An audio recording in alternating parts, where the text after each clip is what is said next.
Hello everyone, मेरा नाम सहर। अस्सलाम वालेकुम मेरा बिशरा। आप सबको बहुत ज्यादा वेलकम है हमारे चैनल पर। एक बार फिर से सबसे पहले चैनल को सब्सक्राइब, लाइक, शेयर कर देना। आपको पता भाई दुआ जंग। करें मेरे मुझे मैं सही हो जाऊं। हाँ भाई, मेरी अम्मी की तबीयत ठीक नहीं रहती, तो आपसे बहुत। दुआ करें, आपकी दुआ लग जाएगी। हाँ, आपसे बहुत हैं? ज्यादा रिक्वेस्ट है कि मेरी अम्मी के लिए प्रे करें कि मेरी अम्मी जल्दी से जल्दी ठीक हो जाए। कमजोरी है ना, हाँ, बहुत कमजोरी। कमजोरी। बहुत ज्यादा कम, आपको उनका फेस देख के भी लग रहा चला होगा नहीं कि जाता। हाँ, चला नहीं जाता।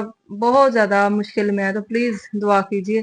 आज की वीडियो लेकर आए हैं जिसमें देखेंगे कि जंग के दौरान भारत ने ईरानी जहाज के खिलाफ सख्त एक्शन ले लिया, अमेरिका भी बेबस, ईरान ने भारत के सामने हाथ जोड़ दिए।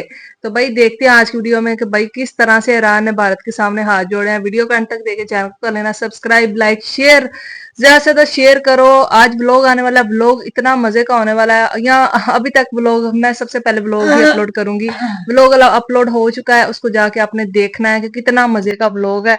वीडियो को अंत तक देखना है, चैनल को कर लेना सब्सक्राइब। देखते हैं आज की वीडियो। ईरान जंग के इस वक्त में दुनिया के देश बारूद के ढेर पर बैठे हैं। अमेरिका अपनी धौंस जमा रहा है, चीन पीछे से गंदा गेम खेल रहा है और रूस ने अपनी तलवारें खींच ली हैं। मिडिल ईस्ट के रेगिस्तान से लेकर समंदर की लहरों तक सिर्फ बारूद की गंध आ रही है। लेकिन इस भयंकर तनाव के बीच भारत के कोची शहर में कुछ ऐसा हुआ जिसने पूरी दुनिया के डिफेंस एक्सपर्ट्स के होश उड़ा दिए हैं। ईरान और इसराइल के बीच बढ़ते तनाव ने पूरी दुनिया को दो हिस्सों में बांट दिया है। कोची के शिपयार्ड में खड़ा वो लोहे का दानव आखिर क्या कर रहा था?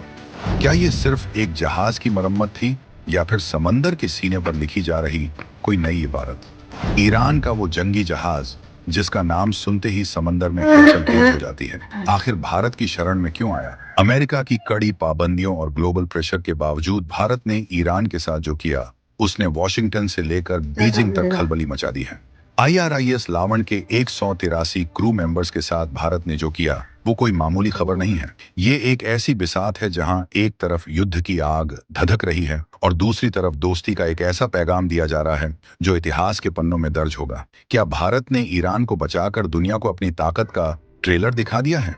अब मुद्दे की बात समझिए। ईरान का जंगी जहाज IRIS लावण पिछले कई महीनों से भारत के कोची में मौजूद था। ये कोई आम जहाज नहीं है, ये ईरान की नौसेना की रीढ़ की हड्डी माना जाता है। जब पूरी दुनिया ईरान से मुंह मोड़ रही थी, तब भारत ने अपने कोची शिपयार्ड के दरवाजे इसके लिए खोल दिए।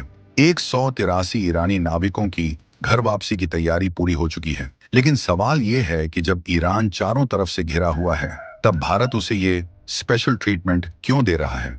क्या भारत ने अमेरिका को ठेंगा दिखाकर ईरान का साथ देने का फैसला कर लिया है?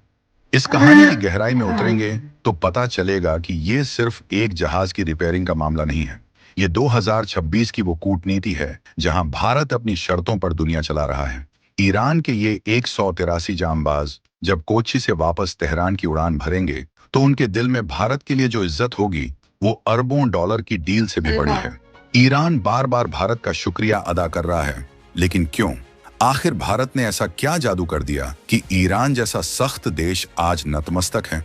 कोच्चि के बंदरगाह पर खड़ा IRIS लावण एक एम्फीबियस वॉरशिप है, यानी ये वो जहाज है जो समंदर से सीधे जमीन पर सेना उतारने की ताकत रखता है। ऐसे घातक जहाज की मरम्मत भारत में होना ही अपने आप में एक बड़ा मैसेज है। अमेरिका चाहता था कि दुनिया ईरान को अकेला छोड़ दे, लेकिन भारत ने अपनी नेबरहुड फर्स्ट और स्ट्रेटेजिक ऑटोनॉमी की नीति से सबको चौंका दिया। क्या आपको लगता है कि यह सिर्फ एक तकनीकी मदद है? बिल्कुल नहीं। इसके पीछे छिपा है हिंद महासागर का वो कंट्रोल जो भारत किसी और के हाथ में नहीं जाने देना चाहता। ईरान इस वक्त बुरी तरह फंसा हुआ है। एक तरफ इजराइल के साथ उसकी तनातनी चरम पर है, दूसरी तरफ इकोनॉमिक पाबंदियों ने उसकी कमर तोड़ रखी है। ऐसे में उसके सबसे भरोसेमंद जंगी जहाज का सही सलामत रहना और उसके क्रू का सुरक्षित घर पहुंचना ईरान के लिए किसी संजीवनी बूटी से कम नहीं है। कोच्चि में इन 183 ईरानी नाविकों की जिस तरह से देखभाल की गई और अब जिस सम्मान के साथ उन्हें वापस भेजा जा रहा है, उसने भारत की साख को पूरी दुनिया में 7वें आसमान पर पहुंचा दिया है। लेकिन रुकिए, असली रोमांच तो अब शुरू होता है। जब ये 183 क्रू मेंबर भारत से रवाना होंगे, तो क्या अमेरिका चुप बैठेगा? क्या चीन इस बढ़ती नजदीकी को बर्दाश्त कर पाएगा?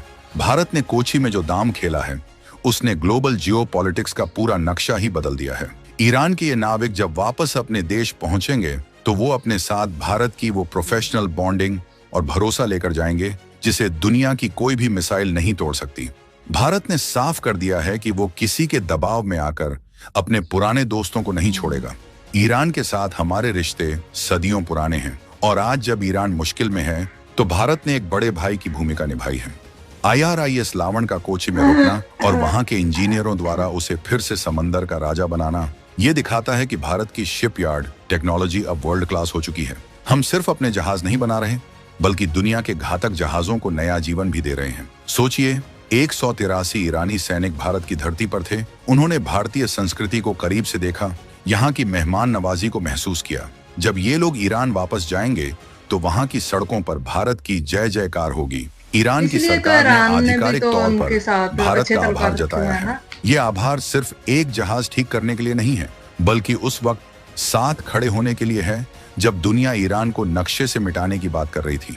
लेकिन क्या ये मदद भारत को भारी पड़ सकती है? क्या इजरायल इस बात से नाराज होगा? इसका जवाब भारत की उस बैलेंसिंग एक्ट में छिपा है जिसे समझना हर किसी के बस की बात नहीं है। भारत ने एक तरफ इजरायल के साथ अपने रणनीतिक रिश्तों को मजबूत रखा है तो दूसरी तरफ ईरान के साथ अपनी दोस्ती को भी आंच नहीं आने दी। कोची का ये ऑपरेशन इसी बैलेंस का सबसे बड़ा सबूत है। हमने दिखा दिया कि हम युद्ध के पक्ष में नहीं बल्कि मानवता और स्थिरता के पक्ष में हैं। आइरिस लावण की क्षमताएं अगर आप जानेंगे तो दंग रह जाएंगे। ये जहाज टैंकों, गाड़ियों और सैकड़ों सैनिकों को एक साथ ढोने की काबिलियत रखता है। इसकी मरम्मत करना कोई आसान काम नहीं था। कोची शिपयार्ड के इंजीनियरों ने दिन रात एक करके इस जंगी मशीन को फिर से तैयार किया है। ये भारत की मेक इन इंडिया और सर्विस इन इंडिया की ताकत का जीता जागता उदाहरण है। अब जब ये जहाज समंदर की लहरों को चीरते हुए वापस ईरान की ओर बढ़ेगा तो इसकी धमक दूर तक सुनाई देगी। 183 क्रू मेंबर्स की वापसी की प्रक्रिया बेहद जटिल थी। इसमें डिप्लोमेटिक क्लियरेंस, सिक्योरिटी चेक और इंटरनेशनल लॉ का पूरा ध्यान रखना था। भारत ने बहुत ही शांति से बिना किसी शोर शराबे के इस पूरे मिशन को अंजाम दिया। ईरान की नौसेना के लिए ये एक इमोशनल लम्हा है। उनके जांबाज सुरक्षित हैं और उनका जहाज फिर से जंग के लिए तैयार है। ये भरोसा ही है जो भारत को ग्लोबल लीडर बनाता है। अब जरा इस पर गौर कीजिए कि चीन इस वक्त क्या सोच रहा होगा। चीन हमेशा से ईरान को अपना मोहरा बनाने की कोशिश करता रहा है, लेकिन भारत ने कोच्चि में जो मास्टर स्ट्रोक खेला उसने चीन के अरमानों पर पानी फेर दिया। ईरान को समझ आ गया है कि चीन सिर्फ मतलब का यार है, जबकि भारत वो दोस्त है जो मुश्किल घड़ी में हाथ थामता है। ये 183 नाविक ईरान में भारत के एम्बेसडर बनेंगे जो वहां के लोगों को बताएंगे कि हिंदुस्तान का दिल कितना बड़ा है। ईरान जंग के मुहाने पर खड़ा है और ऐसे में भारत की ये मदद उसके लिए किसी चमत्कार से कम नहीं है। कोची में जो हुआ वो आने वाले समय में समंदर की राजनीति को तय करेगा। क्या भारत अब मिडिल ईस्ट का सबसे बड़ा मीडिएटर बनने जा रहा है? क्या भारत की वजह से ईरान और पश्चिमी देशों के बीच की तल्खी कम होगी? ये सवाल अब हर किसी के जहन में है। भारत की इस दरियादिली ने यह भी साबित कर दिया कि हम सिर्फ बातें नहीं करते बल्कि जमीन पर काम करके दिखाते हैं। 183 ईरानी नाविकों की आंखों में जो चमक होगी वो भारत की सबसे बड़ी जीत है। हमने किसी हथियार से नहीं बल्कि अपने हुनर और अपनी नीयत से ईरान का दिल जीत लिया है। ये दोस्ती अब और भी गहरी होने वाली है क्योंकि चाबहार पोर्ट से लेकर कोच्चि शिपयार्ड तक भारत और ईरान का गठबंधन अब अटूट हो चुका है। लेकिन क्या आपको लगता है कि कहानी यहीं खत्म हो गई? बिल्कुल नहीं। IRIS लावण के जाने के बाद कोच्चि के इसी शिपयार्ड में कुछ और भी बड़ा होने वाला है। कुछ ऐसी खबरें आ रही हैं जो दुनिया को और भी ज्यादा हैरान कर देंगी। क्या भारत किसी और देश के जंगी बेड़े की भी मरम्मत करने वाला है? क्या भारत अब दुनिया का नया रिपेयर हब बन चुका है?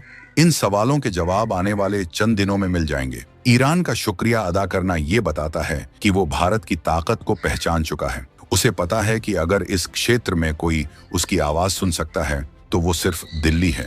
183 क्रू मेंबर्स की ये विदाई सिर्फ एक विदाई नहीं है बल्कि एक नए दौर की शुरुआत है। एक ऐसा दौर जहां भारत दुनिया की महाशक्तियों की परवाह किए बिना। तो गाइस ये थी आज की वीडियो। तो यार देखा ही आप सबने कि ईरान का जो जंगी जहाज है ना वो इंडिया के मतलब पास आके खराब हो चुका था। तो इसको कोई भी कंट्री यार इस तरह से नहीं करता। वो उनके साथ उनकी दोस्ती अच्छी है।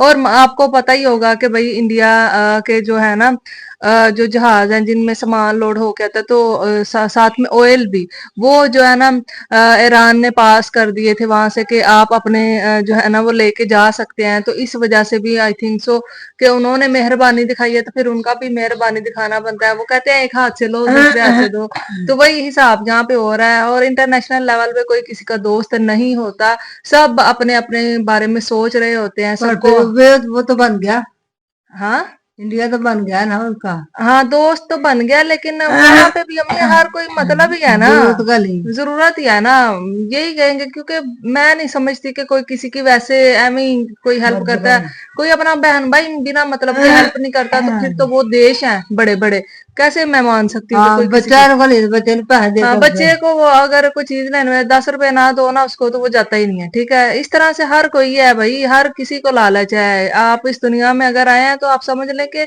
यहाँ पे हर बंदा जो है ना दूसरे कोने पे वो आपको लालची मिलेगा। कोई बंदा ऐसा नहीं है जो ये कहे कि भाई मुझे बिना मतलब कि तुमसे कोई ना है।